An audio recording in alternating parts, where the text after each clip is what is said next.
కాబట్టి సీతక్క గారు వైనాడు వెళ్లి 20 లక్షలు ఇవ్వడం కాదండి. ఏజెన్సీ ప్రాంతంలో ఆదివాసీలు సరైన వైద్యం అందక తీవ్ర ఇబ్బందులు గురవుతున్నారు. మొత్తం కూడా గిరిజన ప్రాంతంలో డెంగ్యూ ఇతర విషజ్వరాలతో బాధపడుతున్నారు. వీళ్ళకి సరైన వైద్యం అందించడం తప్ప మీ మెప్పు కోసం, మీ అధికార మెప్పు కోసం అక్కడ వెళ్లి 20 లక్షలు ఇవ్వడం కాదు. ఈ ప్రాంతాన్ని మీరు ఒక మంత్రిగా ఇన్ఛార్జ్ తీసుకున్న తర్వాత సీతక్క గారు ఈ కుమ్రం జిల్లాలో ఉన్న ఆదివాసులను మంచిగా చూడండి. వాళ్ళకి విద్యం అందుతుందో లేదో తెలియజేయండి.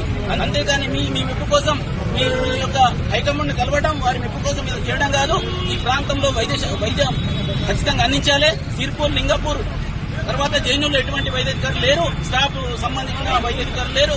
తక్షణమే మీరు వైద్యాధికారులు నియమించండి, స్టాఫ్ నర్సు నియమించి చేయండి. లేదంటే మన నిరోధ దీక్ష పోతూ ఖచ్చితంగా మరో ఉద్యమానికి శ్రీకారం చుడతాం. ఇక్కడ నుంచి తెలంగాణలో ఏ ఉద్యమం జరగాలన్నా ఇక్కడ నుంచి స్టార్ట్ అవుతుంది కాబట్టి తిరుగు పోరాటం చేస్తాం. తక్షణం మీకు సాధ కాకపోతే గద్దె దిగండి. సీఎం రేవంత్ రెడ్డి గారు మావనాటే మా రాజ్య దిశగా మేము మరో పోరాటం శ్రీకారం చుడతాం. తక్షణమే 2 రోజుల్లో కలెక్టర్ స్పందించాలా, డాక్టర్లు నియమించాలా. ఇక్కడున్నటువంటి ఎవరైతే శాతకాన్ని పనికి రానటువంటి వ్యక్తి ఎవరైతే డిఎంఎడ్ ఉన్నావో వారిని బర్తరఫ్ చేయాలా. యాక్టివ్ గా ఉన్నటువంటి డాక్టర్ని వెంటనే జిల్లా వైద్యక నియమించి ఖచ్చితంగా కుమ్రం జిల్లాలో పూర్తి స్థాయి వైద్యం అందించాలంటే. అంతేగాని